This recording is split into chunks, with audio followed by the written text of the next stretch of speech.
Astaghfirullah. Alhamdulillah wassalatu wassalamu ala Rasulillah wa ala alihi wa sahbihi wa mawalah wa la hawla wa la quwata illa billahi wa ba'du. Alhamdulillah, di pagi hari ini kembali Allah Subhanahu wa taala berikan nikmat dan karunia sehingga kita bisa bermajelis ilmu walaupun lewat media. Salawat dan salam tak lupa kita hadiahkan kepada Nabi kita, Nabi besar Muhammad sallallahu alaihi wa ala alihi wasallam. A'immatus salaf atau tokoh salaf, pagi ini kita akan berkisah tentang kisah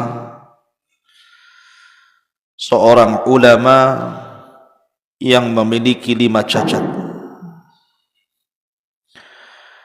Akan tetapi 5 cacat ini tidak menjadikan dia putus asa untuk belajar agama sehingga menjadi ulama yang sangat mulia. Pertama, dia aswad, orangnya hitam. Antum hitam apa putih? Antum putih lah ya. Kemudian orangnya a'war, buta sebelah. Kemudian yang ketiga aftash, hidungnya masuk ke dalam. Orang Arab biasa mancung, ini masuk ke dalam, pesek, rata dengan wajahnya. Kemudian yang keempat asyal a'raj, susah untuk bergerak, baik tangan ataupun kakinya. Kemudian yang terakhir summa amiya ba'da dzalik, kemudian setelah dia tua dia pun buta. Bayangkan, hitam, buta sebelah, hidungnya masuk ke dalam, kemudian pincang, dan setelah tua dia buta. Tetapi ulama ini satu-satunya ulama yang boleh berfatwa di zamannya ketika musim haji. Yang lain tidak boleh, dia saja yang boleh berfatwa. Siapa dia? Dia adalah Al-Imam Atha ibn Abi Rabah rahimahullahu ta'ala. Atha ibn Abi Rabah. Subhanallah, ikhwatu fiddin wal niran Allah subhanahu wa ta'ala. Kalau kita melihat sejarah ulama-ulama di zamannya, di zaman itu kebanyakan mantan budak. Ulama-ulama besar di zaman salaf itu kebanyakan mantan budak. Seperti yang diceritakan Imam Zuhri ketika ditanya oleh seorang khalifah Abdul Malik ibn Marwan. Jadi ada khalifah namanya Abdul Malik ibn Marwan berkata kepada Zuhri. Zuhri ma'ruf, sudah saya kisahkan. Maka Abdul Malik ibn Marwan bertanya kepada Imam Zuhri, min aina qadimta ya Zuhri? Dari mana kau datang wahai Zuhri? Kata Zuhri, min Makkah, saya datang dari Makkah. Kemudian Abdul Malik ibn Marwan bertanya, siapa yang memimpin di Mekah? Maka Zuhri mengatakan Atha ibn Abi Rabah. Kemudian kata Abdul Malik ibn Marwan, aminal arabi hu am minal mawali? Apakah dia orang Arab atau dari mantan-mantan budak? Qultu, aku katakan minal mawali, dia mantan budak wahai khalifah. Kemudian Khalifah Abdul Malik ibn Marwan mengatakan, fima sadahum, dengan apa dia memimpin manusia? Kemudian Imam Zuhri mengatakan biddiyanati war riwayat, dengan agama dan riwayat yang sampai kepada Nabi sallallahu alaihi wasallam.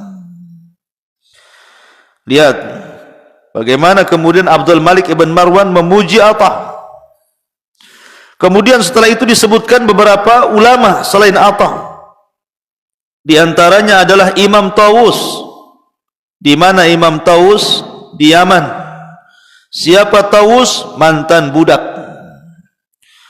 Kemudian disebutkan di Syam, maka tersebutlah seorang alim namanya Makhul. Siapa Makhul? Dia mantan budak. Kemudian setelah itu disebutkan Hudzail. Kemudian juga Ahlul Jazirah, maka disebutkan seorang ulama Maimun ibn Mihran. Siapa Maimun ibn Mihran? Budak juga, bukan orang Arab. Kemudian setelah itu disebutkan Khurasan, maka tersebutlah ulama Adh-Dhahhak ibn Muzahim. Dia pun termasuk mantan budak. Kemudian disebutkan tentang Basrah, maka tersebutlah Ibrahim An-Nakhai.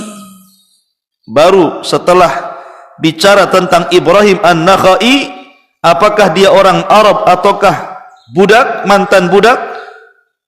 Dia orang Arab.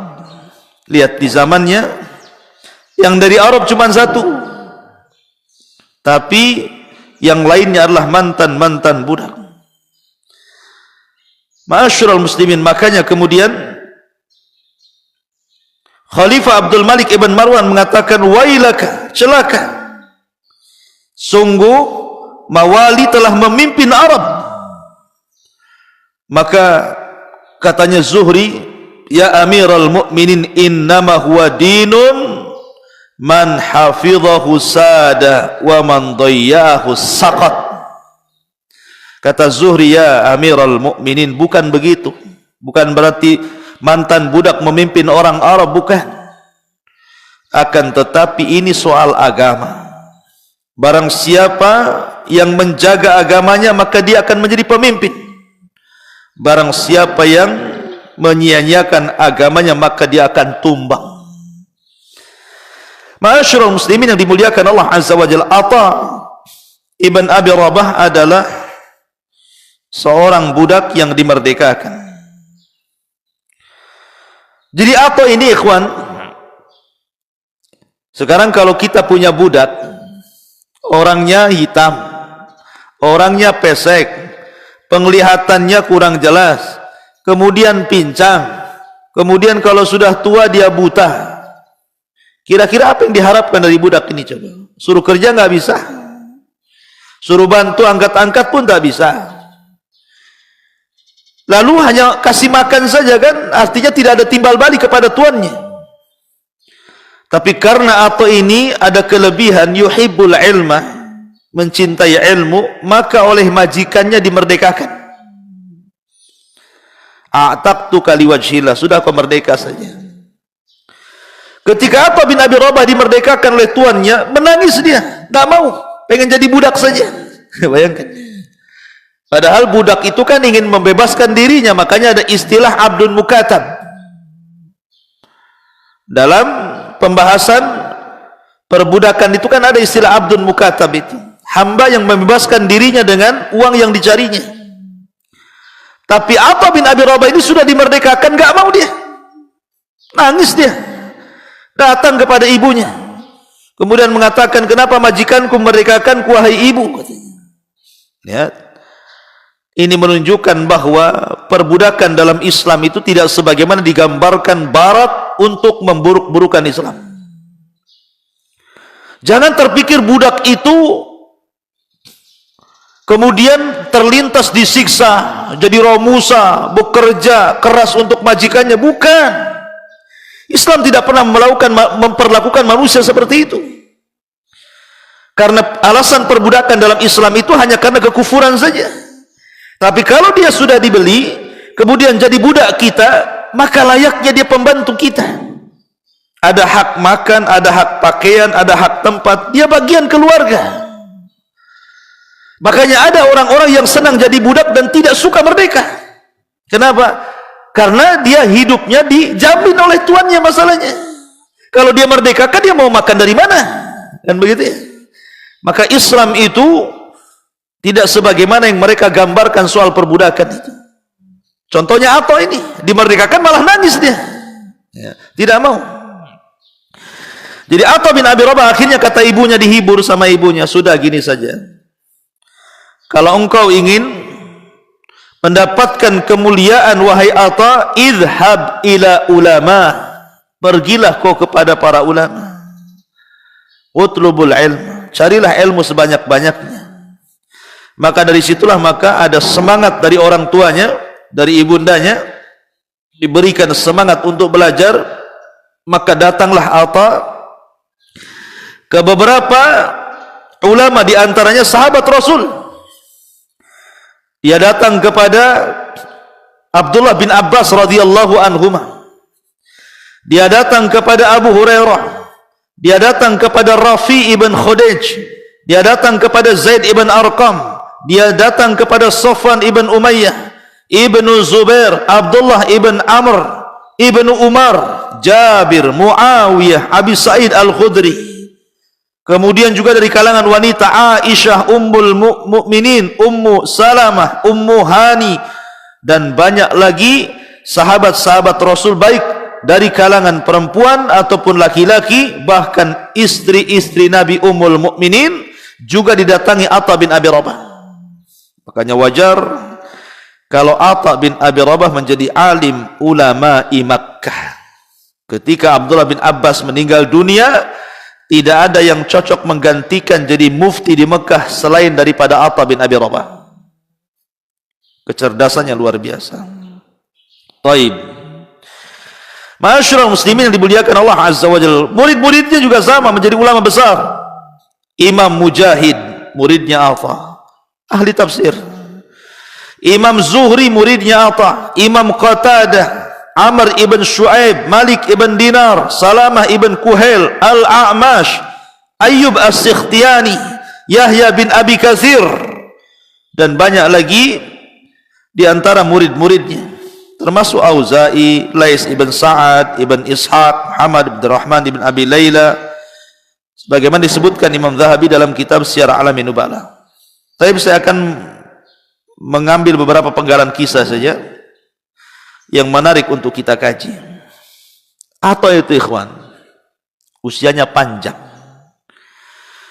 Usianya itu sampai mencapai 100 tahun. Jadi Atha diberikan usia sampai 100 tahun. Tetapi dijelaskan oleh para ulama, lihat, ketika di usia 100 tahun, apa kata ulama? Usia 100 tahun ini, ulama mengatakan bahwa Atha itu diberikan usia mi'atus sana, 100 tahun. Kemudian wallahi demi Allah, kata Ibnu Jurayj, dia mengatakan, lazimtu Atha'an, sungguh aku pernah hidup bersama Atha, samani asyarata sanatan, selama 18 tahun bermulazamah, kata Ibnu Jurayj. Wa kana ba'dama kabura wa dha'ufa, ketika Atha itu sudah tua, sudah remah, yaqumu ila salati fayaqra'u mi'atai ayatin minal baqarati wa huwa qa'imun la yataharrak. Lihat ya. Jadi Atha bin Abi Rabah ini usia sudah 100 tahun, sudah tua, sudah renta. Tapi kalau dia sholat, dia baca ayat 200 ayat. Usianya 100 tahun, tetapi sekali dia sholat 200 ayat dia baca satu rakaat. Katanya Ibnu Jurayj, demi Allah, kalau Atha sudah sholat dan membaca 200 ayat dari surah Al-Baqarah, seolah-olah jasad yang tidak bergerak, diam, khusyuk gitu ya. Biasa ya kawan. Kita ini belum 100 tahun, 40 tahun pun belum. Ya antara 30 sampai 20 ya. Tapi kalau sudah sholat panjang-panjang, itu yang masuk ke kaki bukan semut, udah kecoa, bukan kesemutan, kekecoaan sudah nggak tahan. Ya, jadi kenapa Atha bisa lama seperti itu dia sholat dia? Sekali lagi karena semangat yang luar biasa. Fahfad, ihfadillaha yahfadka. Jagalah Allah, niscaya Allah menjaga kamu. Makanya ada seorang syekh bercerita bahwa dia berjumpa dengan orang yang usia 90 tahun. Orangnya sehat, giginya masih utuh, matanya masih jelas, kupingnya masih jelas, jalannya pun belum ada asam urat, betul-betul sehat, usianya sudah 90 tahun. Jadi seorang syekh ini bercerita, aku kagum dengan seseorang yang sudah tua tapi tidak ada penyakit sama sekali. Ketika ditanya apa resepnya, dia hanya membacakan hadis Nabi SAW, ihfadillaha yahfadka. Jagalah Allah, niscaya Allah menjagamu. Karena di waktu muda aku menjaga Allah, artinya menjaga syariat-syariat Allah. Mataku digunakan untuk baca Quran, telingaku digunakan untuk mengaji, kakiku dilangkahkan ke tempat yang halal, dan begitu seterusnya. Maka di masa tua Allah jaga badanku. Ihfadillaha yahfadka.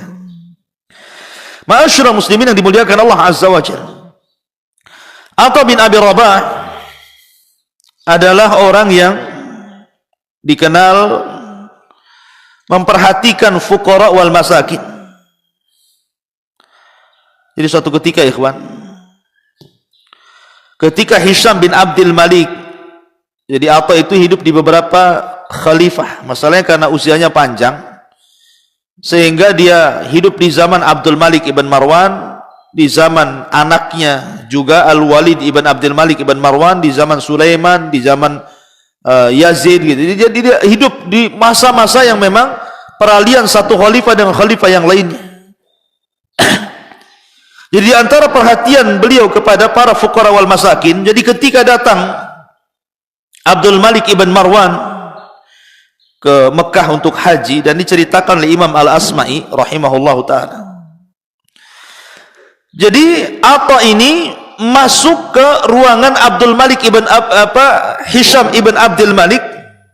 Hisham ibn Abdul Malik kemudian masuk ke tendanya. Ketika datang Atha ini, senanglah Hisham bin Abdul Malik dan mengatakan, marhaban ya Aba Muhammad, selamat datang wahai Aba Muhammad, duduk di sini. Akhirnya kemudian kata Hisham bin Abdul Malik, dia mengatakan kepada Atha bin Abi Rabah, ya Aba Muhammad, hajatuk, wahai Aba Muhammad, sebutkan keinginanmu. Kata khalifah, sebutkan keinginanmu.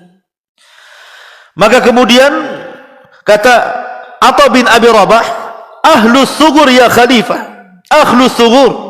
Maksudnya, lihatlah para mujahidin itu, para tentara, keluarga mereka itu perlu disejahterakan, jangan kau kecewakan mereka, para mujahidin yang telah betul-betul memperjuangkan Islam. Akhirnya kata khalifah, bendahara, catat apa yang dikatakan Atha bin Abi Rabah, berikan dana itu kepada mereka ahlu syukur. Kemudian ditanya lagi, hajatuk ya Aba Muhammad, apalagi wahai Aba Muhammad? Maka kata Atha mengatakan, ahlul Hijaz. Ahlul Hijaz maksudnya Mekah dan Madinah, mereka adalah keluarga sahabat-sahabat Rasul yang telah memperjuangkan agama Rasul. Mereka fuqara, bantu mereka. Akhirnya kata Hisham bin Abdul Malik, bendahara, tulis, catat, berikan kebutuhan mereka. Kemudian kata Hisham bin Abdul Malik, hajatak ya Aba Muhammad, hajatuka ya Aba Muhammad, apalagi hajatmu ya Aba Muhammad? Kemudian dia menyebutkan ini itu, dan khalifah tidak pernah menolaknya. Sampai terakhir khalifah mengatakan, ada lagi wahai Atha, Aba Muhammad. Kata Atha bin Abi Rabah, ini yang terakhir. Ini yang terakhir wahai khalifah. Kemudian Atha mengatakan, ya khalifah, ittaqillah, bertakwalah engkau kepada Allah Subhanahu wa ta'ala. bertakwalah engkau kepada Allah Subhanahu wa taala. Fa innallaha khuliqta wahdak, maka sesungguhnya Allah Subhanahu wa taala telah menciptakan kamu sendirian. Wa tamutu wahdak, dan engkau akan mati sendirian. Wa tadfinu wahdak, dan engkau tudfanu wahdak, dan engkau akan dikubur sendirian. Wa tuhsyaru wahdak, dan engkau kelak akan dibangkitkan sendirian. Wa tuhasabu wahdak, dan engkau juga akan dihisab sendirian. Ittaqillah, bertakwalah kau kepada Allah wahai khalifah. Karena Atha ini orangnya ikhlas, tentu yang mendengarkan pun akan terenyuh dengan nasihat-nasihat Atha. Akhirnya Hisham bin Abdul Malik menangis. Kemudian setelah itu Atha berpamitan, kata Abdul Malik, Hisham bin Abdul Malik, ambillah kis ini, maksudnya isinya dengan emas perak itu, kasihkan Atha. Kejar sama bendaharanya. Kemudian setelah sampai, ya Atha, ini dari khalifah. Marah Atha dan mengatakan, kembalikan uang itu kepada khalifah.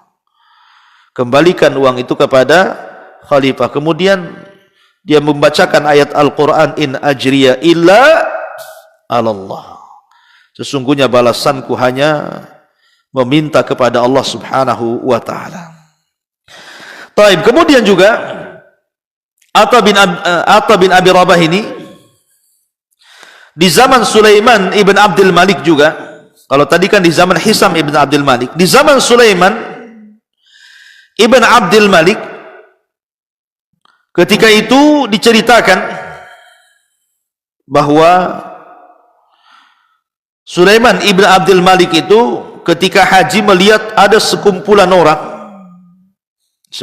orang sedang bertanya soal haji, karena tidak ada yang beri fatwa kecuali satu orang, Atha, di saat itu. Makanya Atha itu 70 kali dia berdiri di Arafah. Artinya 70 kali haji, karena dia orang Mekah kan begitu ya. Lah jadi Sulaiman ibn Abdul Malik ini melihat siapa itu. Maka orang-orang mengatakan dia adalah Atha bin Abi Rabah alimuna. Ingat, Atha itu orang yang paling dicintai, ikhwan. Subhanallah. Manusia itu ketika meninggal terkadang dicintai oleh para talabatul ilmi, tapi tidak dicintai oleh orang-orang awam. Dicintai oleh keluarganya, tapi tidak dicintai tetangganya. Dicintai oleh orang-orang khusus, tapi tidak dicintai orang-orang umum. Tapi Atha ini semua orang cinta. Subhanallah. Baik kalangan ulama, talabatul ilmi, orang-orang awam, semua suka dengan Atha bin Abi Rabah. Subhanallah. Ini nikmah, ikhwan, yu'tihi man yasha. Fadlun yu'tihi man yasha. Memang keutamaan yang Allah berikan kepada yang dikehendakinya. Atha bin Abi Rabah ini, walaupun Atha sendiri kalau membuka majelis ilmu itu yang datang tidak banyak. Sampai-sampai dikatakan Imam Auza'i rahimahullah ta'ala, kalau Atha membuat kajian, bukan maksudnya ketika musim haji ya. Kalau musim haji kan banyak, maksudnya dalam kesehariannya, kalau bahasa kitanya kajian rutin, itu yang datang cuma 7 orang, 8 orang. Ya, bayangkan. Alim besar, tapi muridnya kalau sudah buat kajian cuma 8 orang. Ya.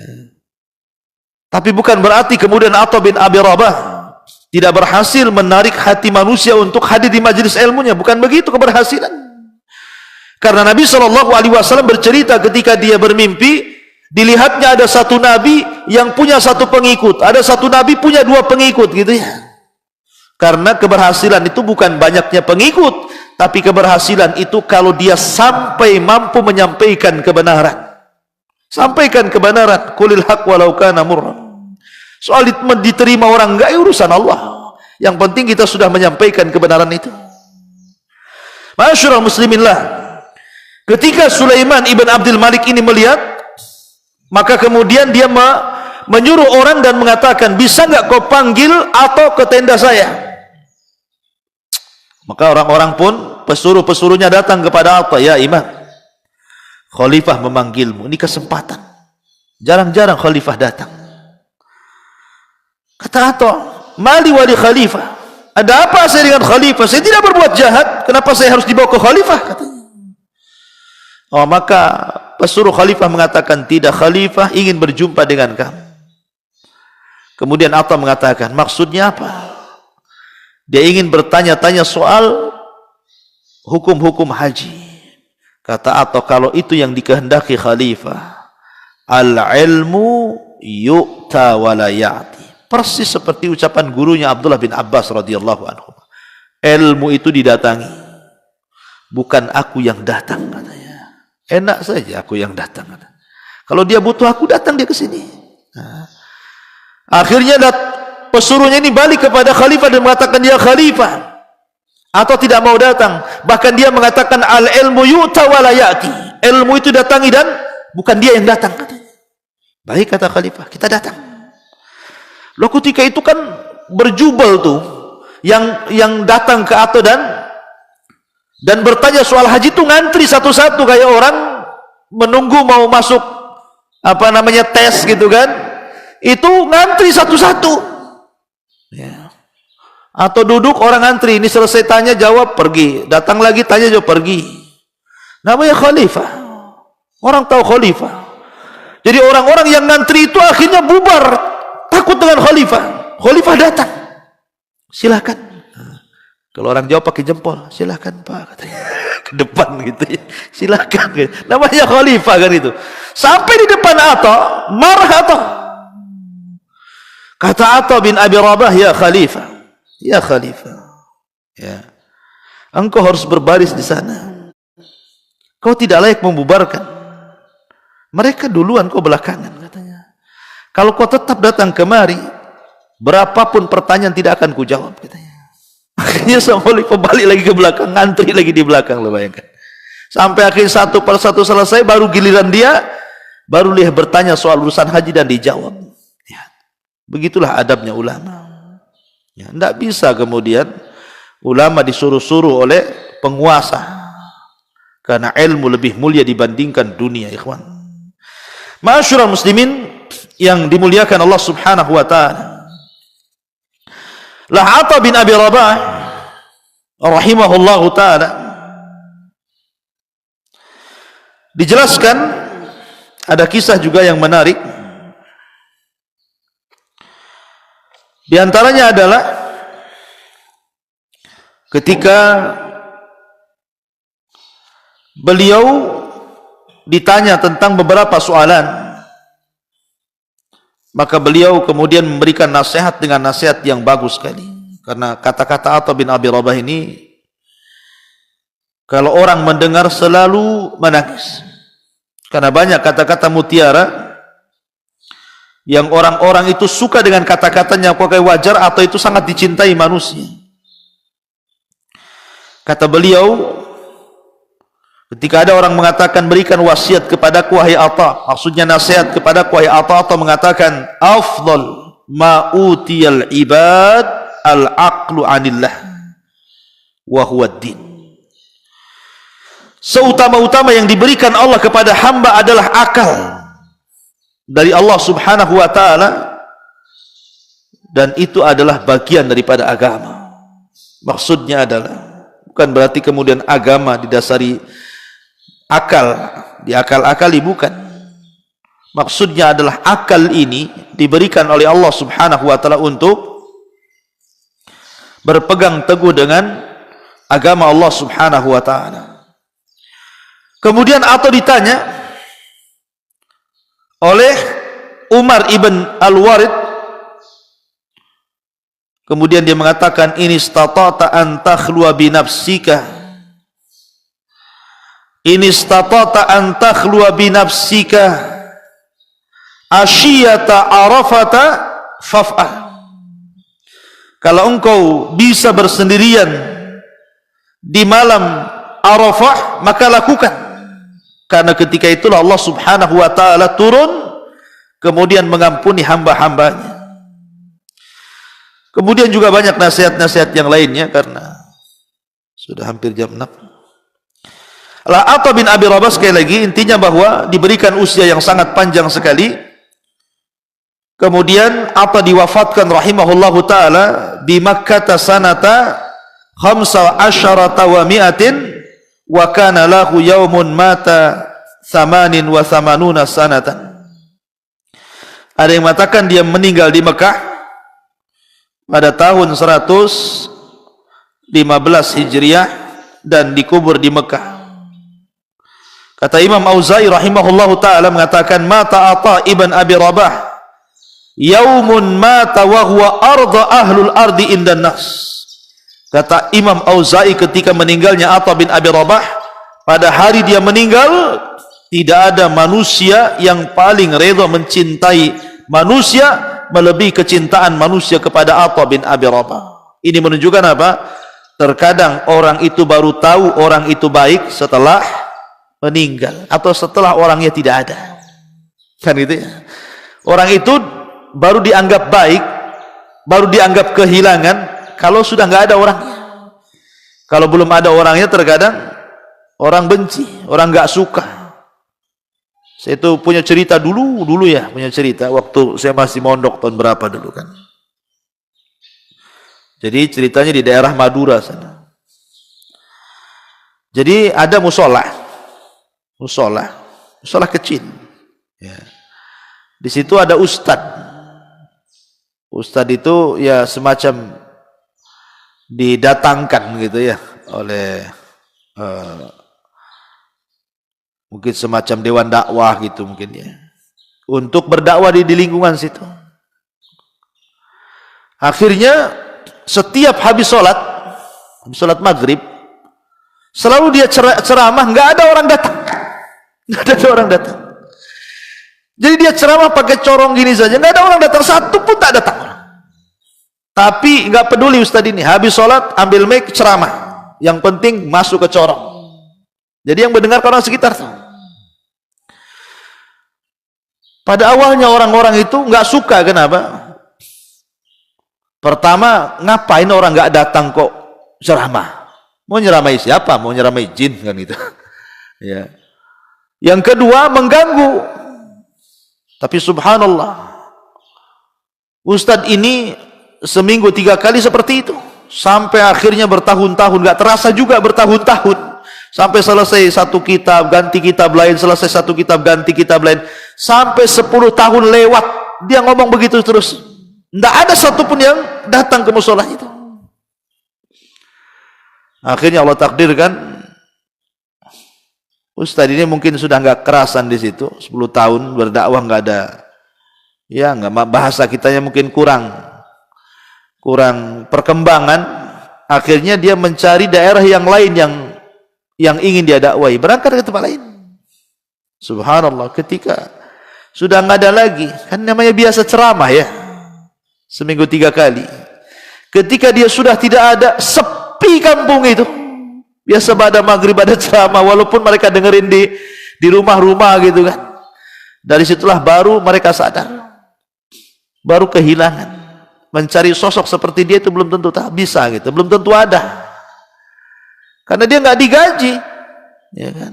Bukan digaji, suruh ngaji dikasih amplop gitu, enggak. Keinginan dia seperti itu, keikhlasan dia ingin berdakwah. Terkadang orang itu baru tahu kebaikan setelah orang itu enggak ada. Subhanallah. Subhanakallahumma bihamdika asyhadu an la ilaha illa anta astaghfiruka wa atubu ilaik. Allahu ta'ala. Assalamualaikum warahmatullahi wabarakatuh.